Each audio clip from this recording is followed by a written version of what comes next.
A seventh child born to a seventh child. A blank page upon which the universe will write its tale. Or a new life that will make the stars its toys. While the boy's parents dream of a life to be told, another sees the child only as a way to power. Arbron, child, beast, born in light, cast in shadow.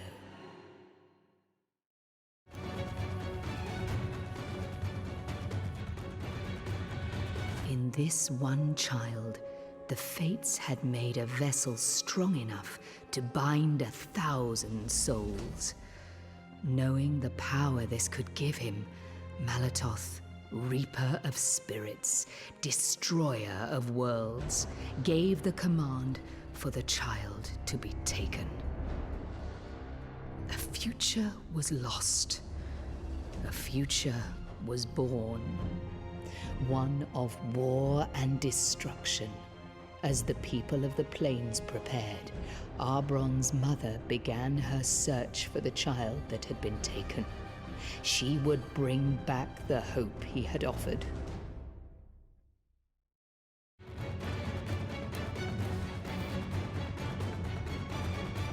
Malatoth brought the boy to the Gate of Souls. Here, he commanded the Council of Mages to commence the incantation that would tear the spirits of the fallen from their graves and bind them into the child. So the transformation began. The raging souls of Malatoth's enemies flowing into the crucible he had given them. Arbron the child became Arbron the beast. A sword for Malatoth to wield.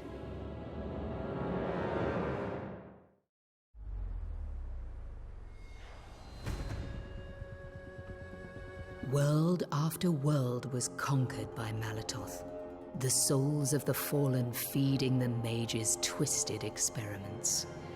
As Malatoth's power grew, Arbron's father turned to the Seekers, an order dedicated to uncovering the nature of Malatoth's magic. His sons and wife lost to war. The father hoped that by understanding the mage, he would gain clues to the fate of his family.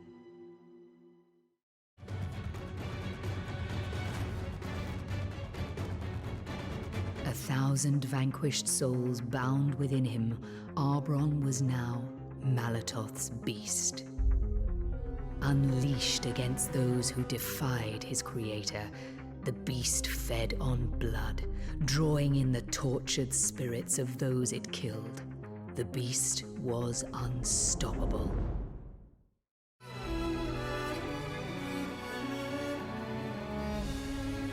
As the beast tore through all those who would resist his master, Malatoth's spies now brought news of another child, strong enough to bind the spirits of his enemies. Knowing the power a second beast would give him, Malatoth ordered the mage Zelik to take Arbron and bring back the child.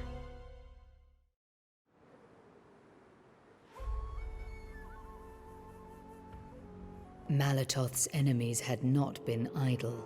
The Seekers had learned that Malatoth's powers came from the souls he had taken, but they had yet to learn how he had created the beast. It was now that a stranger came to warn them of the child that Malatoth was seeking. The seventh child of a seventh child, a human that could become a beast. So the Seekers learned Malatoth's plans, and Arbron's father learned the fate of the son that had been taken from him.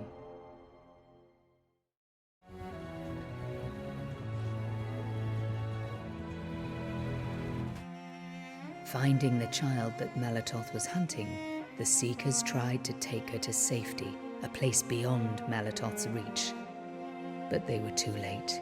Zelik had learned of their plans. Guided by the mage he served, the beast slaughtered all those who sought to protect the child. Until finally, unknowingly, Arbron stood before his father.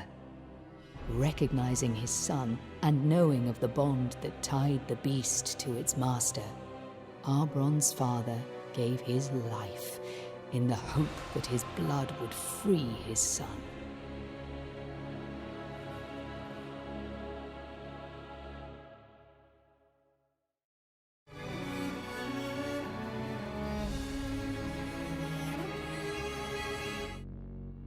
Released by his father's sacrifice, free of will but uncertain of purpose, the beast pursued the mage that had controlled him. Fearful that Malatoth would kill him as punishment for the beast's escape, the mage Zelek sought refuge in the land of the Dryads. Here he gave the child to the queen, who, in return, offered the mage sanctuary, sending servants to deliver the child to Malatoth and soldiers to kill the beast. But the beast slaughtered all those sent against him, the blood he spilled awakening the titans that had been held captive by the Dryads. Roused from their magical slumber, these ancient giants rose up, killing the queen and taking back their freedom.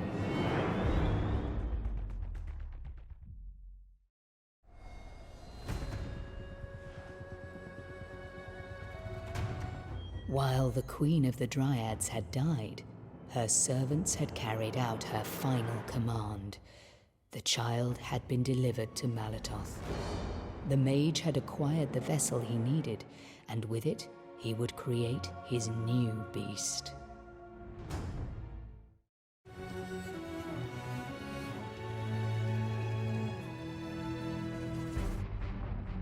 Zelek's attempt to escape the beast had failed. Desperate to save himself, the mage told Arbron of Malatoth, the master of the mages, tormentor of souls, creator of the beast. His secret revealed, Zelek succumbed to his injuries, dying before the creature he had helped create. With the souls bound within him howling for revenge, Arbron took Zelek's key and began the journey that would take him to his maker.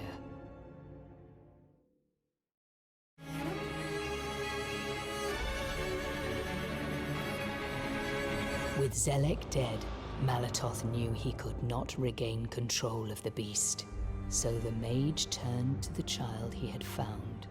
He would forge a weapon to replace the one that had been lost.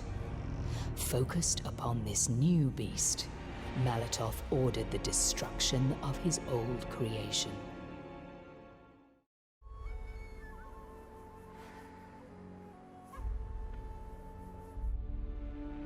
With the blood of his enemies boiling within him, the man inside the beast was growing aware of who he was and the things that had been done to him. Guided to the gates of Hydrath's castle, Arbron knew that this road must lead him to Malatoth and a chance to free himself from the destiny that had been forced upon him.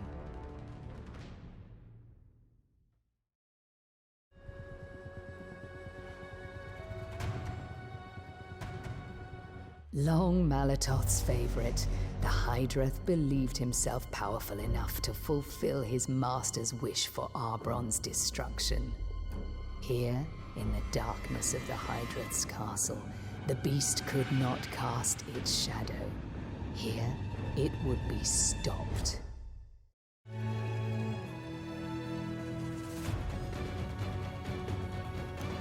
With the Hydrath poised to kill the beast, Malatoth gave the child to the Council of Mages. The mages began the incantations that would open the Gate of Souls. Soon, they would draw spirits from the graveyard of the fallen and bind them into the child.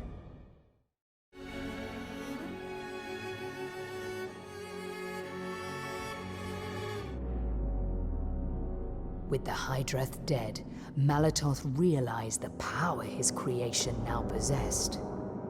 Seeing the beast standing before the Hydrath's portal, Malatoth reached out and began to tear out the souls he'd bound within the beast.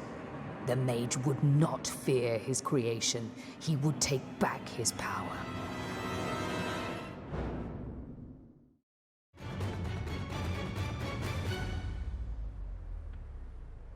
Malatoth's fear of the beast had not gone unrecognized.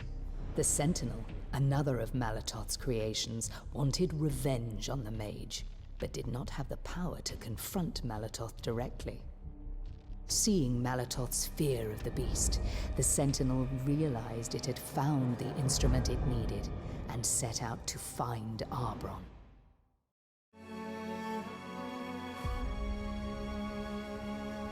Following the beast to the Hydrath's castle, the Sentinel witnessed the power that Arbron had gained, and knew now for certain that if the beast could be taken to the source of Malatoth's power, the sanctuary in which the mage kept the souls that fueled his magic, then their creator could be stripped of his power.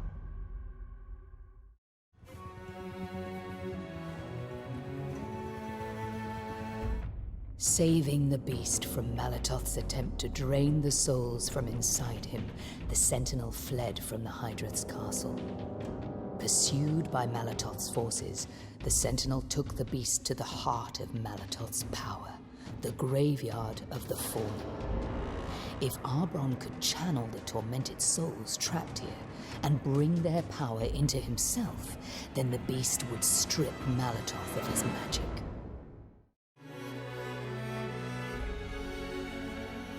His lieutenants dead, Malatoth now watched as his creations made their way into the graveyard of the fallen. Still confident in his magic, Malatoth turned to the heart of the Leviathan. Should Arbron survive the graveyard of the fallen, Malatoth would be ready to face him in battle.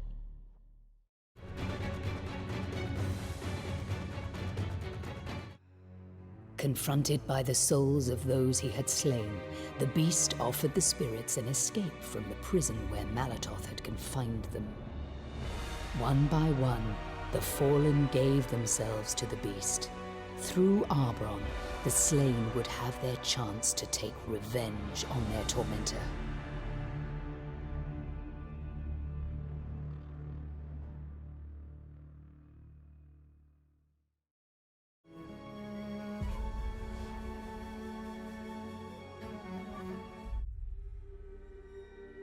With the rage of the fallen bound within him, Arbron faced his creator, shattering the giant that protected the mage inside it.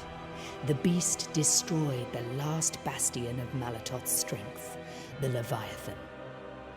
Weakened, Malatoth attempted to retreat to his lair, but Arbron would not let the mage escape so easily.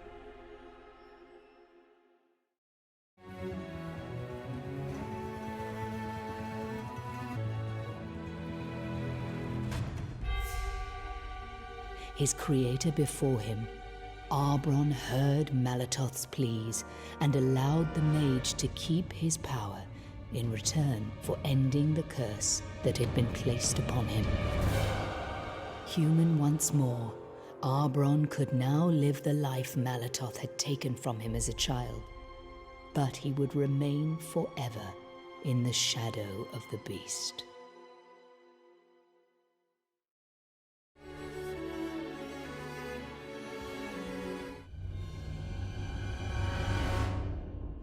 The beast, having defeated its enemies untainted, without a single soul being sacrificed, now confronted Malatoth not as his creation, but as the true spirit of Arbron.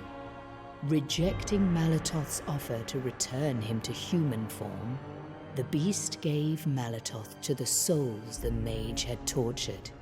He would be judged by those he'd enslaved in the realm of shadows. Turning his back on Malatoth's power behind him, Arbron returned to the land of the living, and a chance to atone for the deeds the beast had done.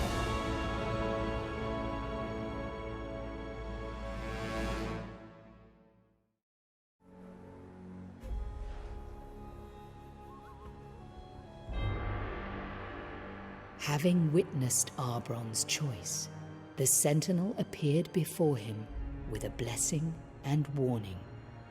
The beast's family had not all been lost to the war, but there was danger for them and for Arbron. Though Malatoth was dead, the beast's future was not yet a certainty. The forces of magic were stirring, and a new prophecy would be spoken.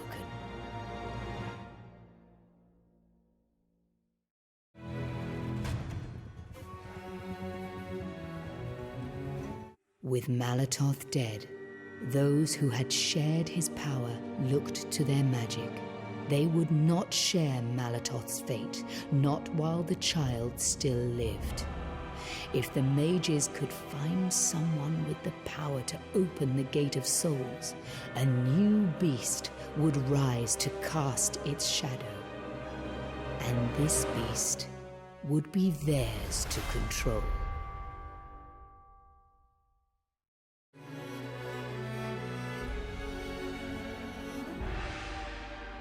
The new prophecy foretold the fall of Arbron, the death of the beast at the hands of one related to him by blood.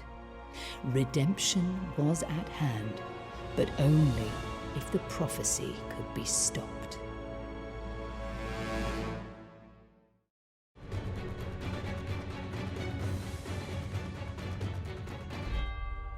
Facing Malatoth, his own soul corrupted by the spirits he had sacrificed, Arbron took the vengeance that the spirits within the beast called for.